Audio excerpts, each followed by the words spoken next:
عملت لهم الاكله اللي ما يتقلهاش لا، احلى ممبار.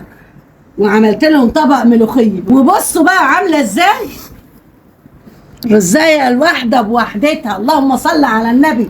ويلا بينا اوريكم عملته ازاي. بصوا بقى سلكه المواعين دي، السلكه اللي احنا بنجيبها دي انا مطلعاها دي جديده اهي.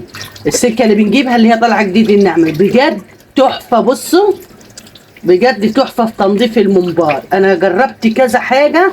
بصوا تمسكيها كده، تمسكي الممبار كده،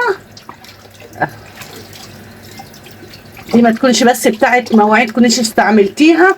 وطبعا دي ما بتطلعش ولا سلك مواعين ولا وبره منها، انا مجربها في غسيل حاجات كتير.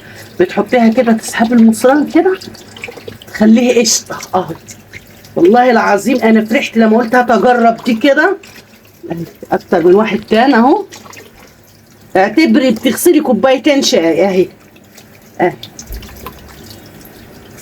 دي طبعا صحيه مش مضره يعني، فيها السلك زي السلكه التانيه اللي كنا بنستعملها.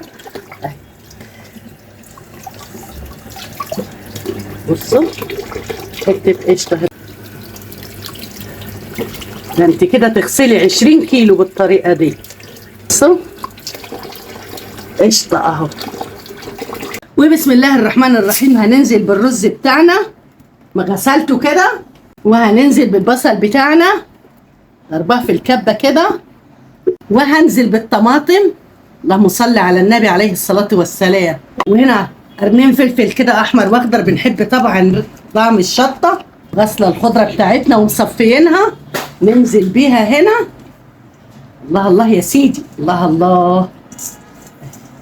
نقلبهم كده مع بعض. بسم الله ما شاء الله تبارك الله. وعفوا حبايب قلبي انا نقلتهم في الصينيه دي عشان المساحه ايه تاخد راحتها. تمام. هننزل عليهم كده طماطم مسبكه كده. حطيت معلقتين صلصه كبار قوي وشويه شطه. طبعا الشطه انتوا عارفين دي روحي اي حاجه. وشويه فلفل اسمر. حطيت الكزبره، كانت الكاميرا ما بتصور. كمون اهو، كمون محمص مش اي حاجه. خليط كده مع بعضه وارجع لكم. هنا بقى شويه ملح برضو. وده الممبار بتاعنا غسلاه كده ومروقه عليه. بسم الله الرحمن الرحيم. الممبار يا جماعه ما بيتمليش قوي عشان ما يفرقعش. وارجع لكم عشان ما اطولش عليكم. هنا حبايب قلب ام امل انا حشيت الممبار بتاعنا اهو، وجهز لميه السلقه. جهز السلق بتاعه وارجع لكم. هحط قرنين فلفل وبصله وجزر وورق لورا وحبهان وخضره. تمام. وهحط فلفل اسمر بعديها.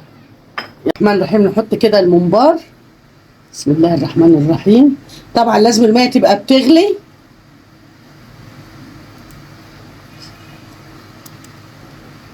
هسلقه وارجع لكم. هسلق بقى كده رص الحله وارجع لكم. وهنا كده يا بنات لازم معلقه توم تسقسق كده في قلب الشوربه، هتدي الشوربه ريحه جميله. يلا نسيبه يغلي. انا ما هحطلوش ملح غير بعد ربع ساعه من حطه على النار. احمر الممبار كده سلقته وطلعته اهو. هبدا بقى ايه احمره. وبس كده حبايب قلب ام امل. ده الممبار بتاعنا. قربي يا بنتي. والرز يتعجي بالواحده.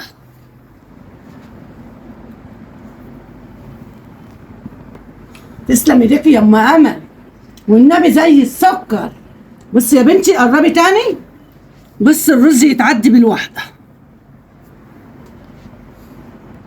وعملت طبق ملوخيه عشان اللي عايز ياكل ملوخيه وعايزه شير ولايك ودعوه حلوه.